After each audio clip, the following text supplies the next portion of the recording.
Hey guys, Hey guys, it's Mark. and Michelle. This is Mark and Michelle, and our Friday night episode. Anyway, we wanted to talk to you about the importance of listening to yourself and doing what you want in life. And so I'm going to share a couple of stories from when I was autistic, just to show you how important it is to do what you want in life. I'll start with this. Back when, in my early teens, 13, 14, 15, home computers were just becoming a thing. And so my dad bought a Commodore 64 for us. And I had been using computers at school. Excuse me.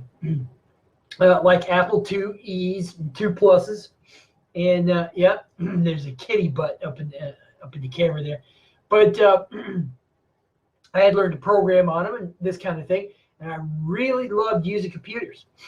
And so he bought a Commodore 64. I learned to program in BASIC on that and in assembly language and that kind of stuff. Really enjoyed it. And very basic, I won't say internet because it definitely wasn't internet, but basic bulletin boards that you could call up and talk to people, download software, pictures, that kind of stuff. So I loved it. And Remember when you could print things out on the dot matrix on computer? the dot matrix printer. I remember a friend printed out Pepe Le Pew, all the X's and things. Yeah, exactly. And ASCII art, it was called. Is that what it was? Yeah. And Jasmina, hey. Hi, Jasmina. We are talking about the importance of living the life you want and listening to yourself more than any external authority whatsoever. And I don't know if the internal authority, I don't know if I would call it intuition. I've been quite disillusioned with intuition lately. So, but I grew up using computers and loved them. Hi, Tara. Tara. And my dad worked for an engineering company he did hardware repair for them, if I remember correctly. And so I would go and use their mini computers. They were Texas Instruments. And so I had really liked computers, just all about it. It was something I could live, eat, breathe, smoke, whatever. And so anyway, life went on. We moved to a few different places, and I graduated from high school in Georgia. And then I went on, went to culinary school in my early 20s. And truthfully, I forgot about computers. And so Michelle and I then met, and we were married in 1994. And 6 years later, I decided I'd had enough of retail.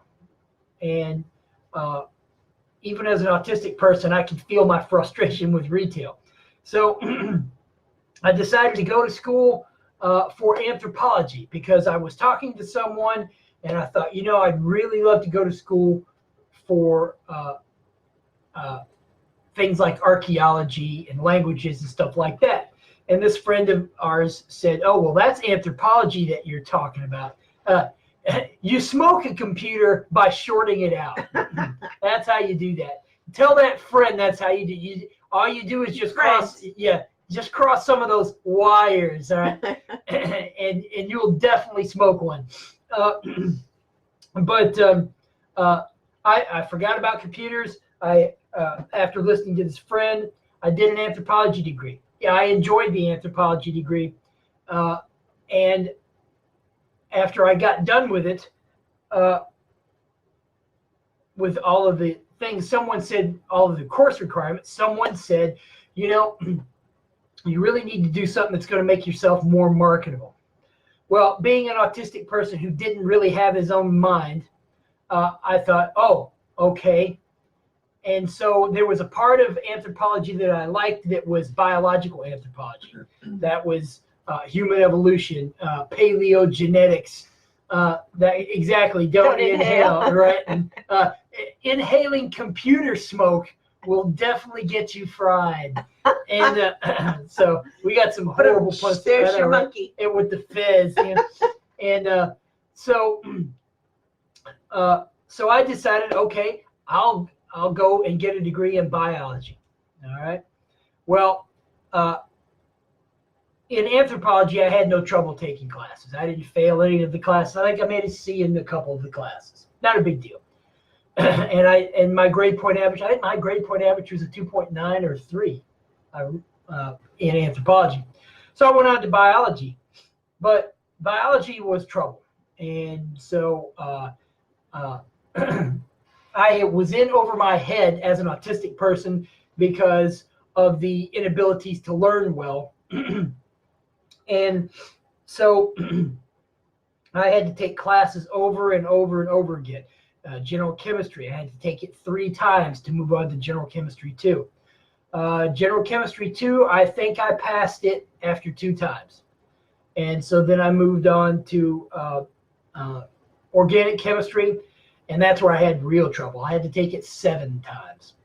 Well, you can imagine, where would I get all the funding for these classes? And so I took out loans. And I took out, I think it was about $150,000 in loans, not including federal loans. I took out about $150,000 in private loans, or $125,000, and then about $50,000 in federal loans. And I thought, well, I can pay these back when I graduate. No big deal. Being an autistic person, I did not at all understand what I was doing at that point, and didn't realize that I didn't realize I had autism at that point either. That being the big thing. I thought, well, I'm just a normal guy, just having trouble in classes. I thought everybody was having that kind of trouble in classes. And I failed so many classes. The friends that I had when I first started the classes all graduated and all disappeared.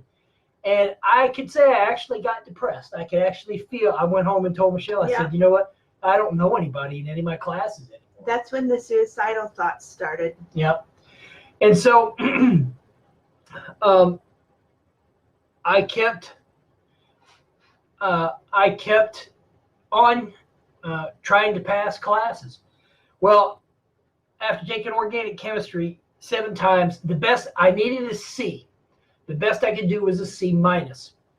And I thought, well, you know what, I'm going to have to quit, because there's no way that I could take organic chemistry 2 if I had to take organic chemistry 1 7 times. So I just kind of dropped out, and finally I had to graduate. I'm not sure what it was that prompted me to graduate. You were going to lose the ability to graduate, I think, because it was a 10-year period that this happened. Exactly. And so from 2000 to 2010. And so in 2010, I finally I went back to my anthropology professor and got what I needed to graduate. And so I graduated with a minor in biology and a BA in anthropology. So that was great. I did. And but then, not knowing that I was autistic, I had been trying to get a job for like the previous 2 years.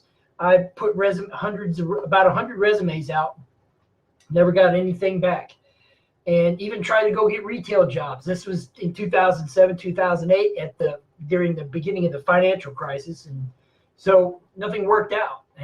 Nothing. No, and so I finally volunteered at the zoo for free in Atlanta. I volunteered, and I worked there for a few months, for about 9 months, and then they hired me on as a seasonal keeper for about 3 weeks. And being an autistic person, again, and not knowing that I was also a very honest person. So I told them, look, guys, I'm considering moving, but if you want to keep me on, I'm perfectly fine with that. And when they knew I was moving, they wouldn't keep me on. And I realized then that being honest was not the best policy. And so it didn't occur to me. We moved here to Oklahoma City, and something started getting me back into computers, and I really enjoyed it. And I got a few repair gigs here around town, which was great. And not many, because being mildly autistic, I didn't know how to relate to people well enough to build a business. A business is built on relationships.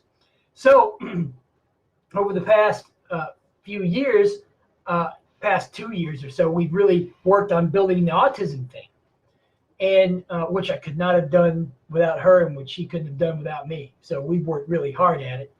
And but I realized the other day that I wasn't really listening to myself. I know I had to put my story out here for folks. We had to tell what we went through so that the rest of you could benefit.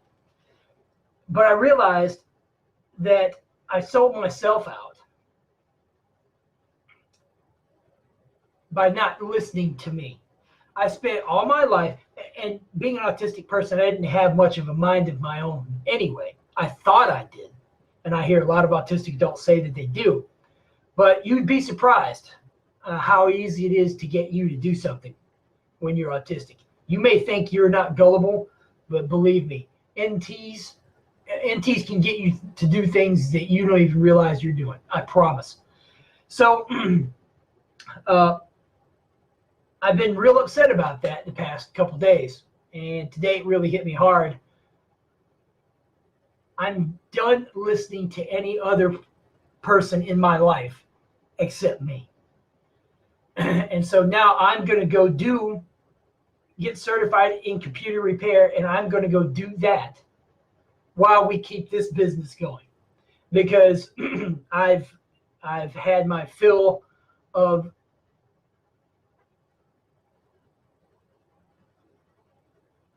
not listening to me. Well, I think you're just now really coming on to yourself as well. So this is part of the growing pains. It is, but it almost feels too late. It's not too late. Well, it's not, and I know it's not, but that's how it feels. It doesn't matter what it is when you feel differently. You know what I mean? So anyway, it's real important that when you have an autistic person in your life, an autistic loved one, you help them decide what they love to do, and you enable them to do that. Because, I mean, I should say, if you know you have an autistic loved one in your life. If you don't, then that confounds everything. And when I was going through this, and while we were married, we're still married, but we're different people. But we're very different people. We didn't know. Yeah. And because we didn't know how to handle it. And so we didn't know the pitfalls of literalness, like we talked about a couple nights back. Literalness is a trait in autistic people, not all maybe, but in enough, that you have to constantly be aware of, because your words can be taken at face value. And as NTs, I now realize NTs don't communicate at face value hardly at all, because it's not necessary, usually. The implicit communication that exists between NTs is very much a shortcut to literal communication. And that's why NTs do it. And our friend Jasmina says, your intuition is heightened now. Just go within. Sean has really been doing that the past couple of years. Such a blessing to see his step into his own role. That's true, Jasmina. I think for me, however, I still don't know what it sounds or feels like. So therefore, I wouldn't recognize its voice if it was talking to me. That's why it's such an issue for me. So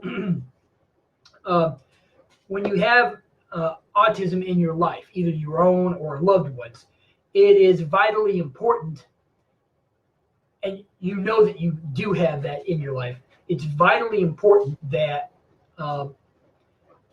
you communicate on its terms as best you can. Literally, in short, simple, non-abstract words, because it's difficult enough to get through life not being autistic, but then having autism confound literally everything. That's why it's called pervasive. Everything else in your life really makes for a difficult life. And so to me, at 51, just now coming out into my own, it's great, but there has been a lot of difficulty with it. So and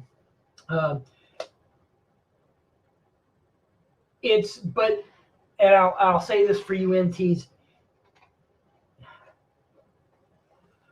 definitely find out how if you're excited about something, go do it. One of our favorite authors, Louise Hay, she wrote the book You Can Heal Your Life. She said that you have to be aware of your inner ding, the thing that makes you excited. It took me years to figure out what she meant by that. I think it was only recovery. It did, and because I didn't understand at all what it meant for years and years. I tried to research it online. What does Louise Hay mean by inner ding? Nothing. And what it is it's what makes you excited. At least I think it is. For me, it is. And so,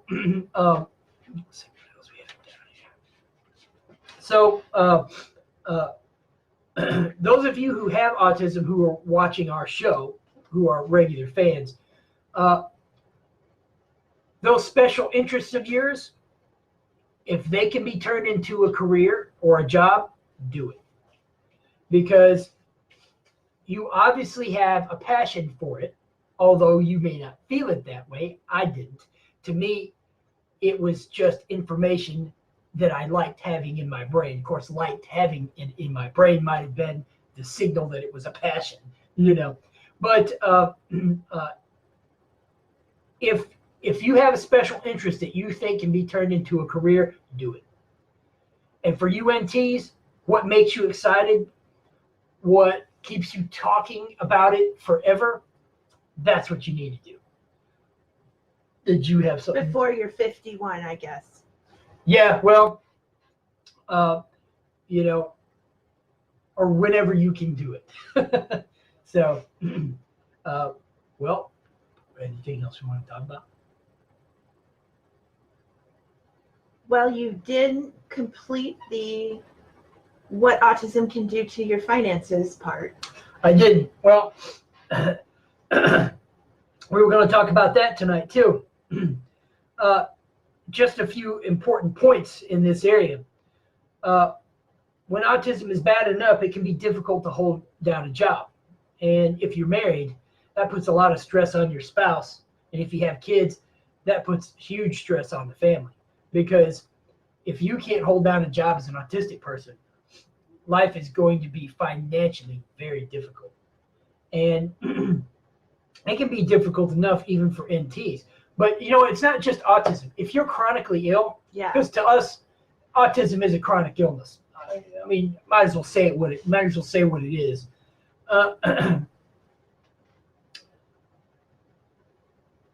Chronic illness will really mess up your finances. It will, because you'll either be sick and can't afford the medical bills, or you'll be sick and can't work, or you'll be sick and work but never can work up to your potential. And so you may take out loans to cover medical bills that you can't pay back. You may take out loans to better your life like I did in school and can't pay those back. And so we've already been through a bankruptcy and now we're on the other side, but weren't able to pay everything during the bankruptcy. So we're in a pretty we're in a tight spot. We're in a tight spot. I had most everything worked out with the federal taxes and the state taxes and the federal loans. And then today we got a letter from a collection agency for the private loans, which we thought were gone. And apparently they weren't, but they didn't contact us in any meaningful time. So there's a potential of another $175,000 that we still owe because of me being unaware of who I was, the fact that I had autism, and the And fact couldn't get a that job after college. exactly. So anyway, but that yes, I agree, Jasmina. Instead of it being a cutthroat thing like it can be here in the U.S., but that's why you have to take your health into your own hands, because then you're not at the mercy of the healthcare system, whether good or bad. Because if you take your health into your own hands, you eat right, you eat to heal, then everything else will fall in place as you heal everything else, like we talked about We before. assume this is all going to fall into place, and we're going to find a way out. Yes. Somehow. Yes. And so, it's a little tough now, but,